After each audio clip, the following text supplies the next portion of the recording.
हमारे इस channel DJ Balkrishna entertainment official को लाल बटन दबाकर सब्सक्राइब करें और साथ में घंटी के निशान को दबाना ना भूलें ताकि सभी नए ऑडियो वीडियो आप तक तुरंत पहुंचे, बिल्कुल मुफ्त।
अहाँ सब ताली नहीं बजेबै।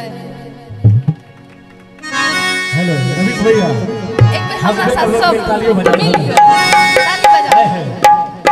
हाथ लगने जो ससुराल से ताली बजा यहां हाथ पर सखी सहे